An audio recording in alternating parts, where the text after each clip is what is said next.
Dear students, in the previous chapter, we have learned about the concept and classification of resources. And now we are going to study resource development and resource planning. As you know that some of the natural resources cannot be used directly to satisfy our needs. So they have to be developed. For example, water and land which are utilized for growing crops cannot be utilized directly. Water has to be taken to the fields for growing crops. And you can't imagine that water in any reservoir like ocean or river can be used for cultivation without any human effort. And so is the case with land. Land has to be manured properly, plowed, weeds should be removed from the land which is used for cultivation. Likewise, minerals cannot be used in the form in which they are extracted from the earth. They have to be purified before making them able for utilization. And these resources should not be exploited recklessly. We should also concentrate on their preservation, because if we use them recklessly, they would deplete very fast. For this, we have to consider resource planning. Now, I must tell you what is resource planning. As we know that resources are very limited and unevenly distributed on the earth. For this reason, their planning is very essential. Resource planning is a skill or technique of proper utilization of resources. It has 3 stages. The first stage is preparation of inventory of resources. It includes surveying, mapping, and characteristics and properties of the resources to be extracted. Second stage is the evaluation in terms of availability of development.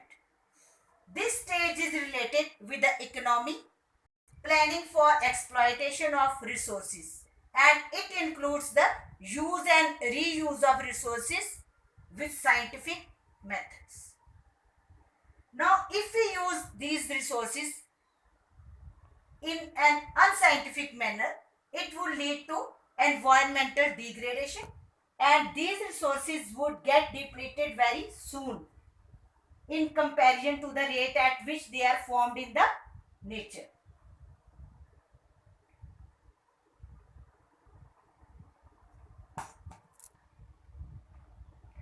Now we are moving to the causes of environmental degradation and depletion.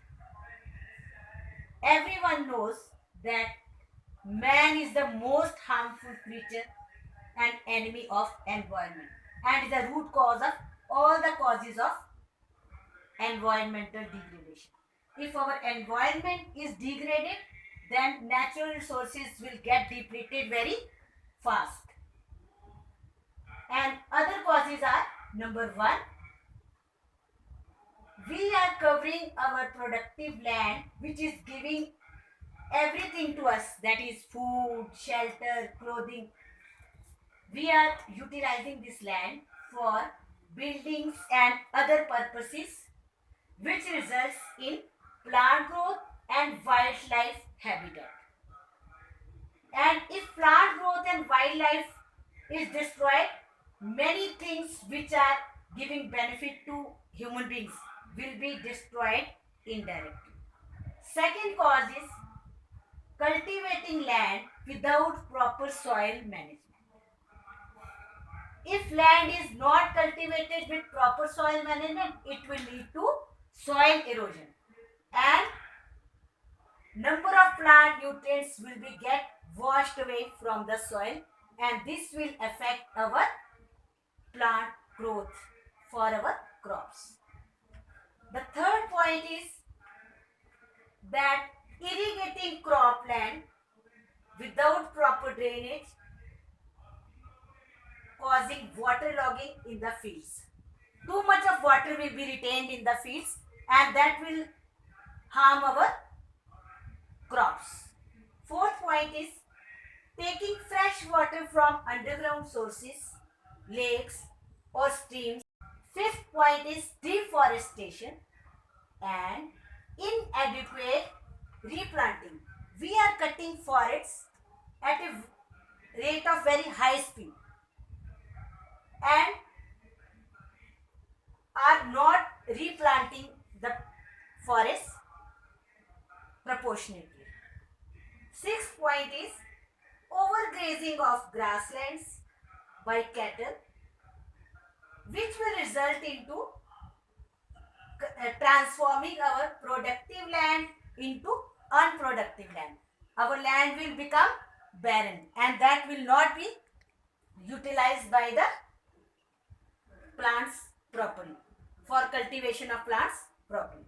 Seventh point is commercial hunting, pest control and pollution, which lead to elimination of wildlife species. If we use too much of pests for our crops, actually we are using too much of pests for increased yield of crops, but we are unaware of the harm that it will cause to wildlife species and all other living forms. We are also polluting renewable resources like air, water and soil. And if we will pollute these resources, which are the basic resources needed by every living being, then the life of all living forms will be affected badly. In order to get rid of the crisis of environmental degradation caused by man, we have to follow the principles, and the first principle of sustainable yield. We have to use those locally available resources which are available easily at our place. Second number is the principle of energy efficiency. Everyone should try to use low energy resources instead of high quality energy resources. And we should try to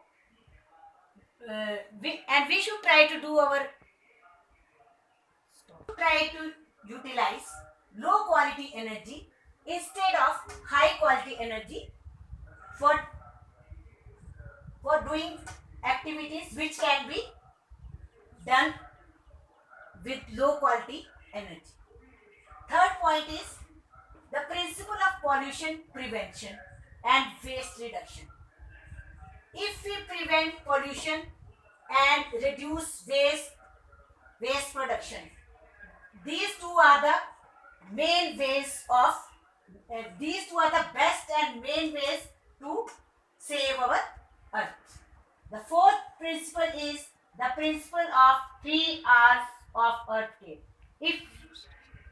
If we are really bothered about our earth and if we really want to care for our earth, then we should try to observe the 3 R's, that is reuse, reduce and recycle.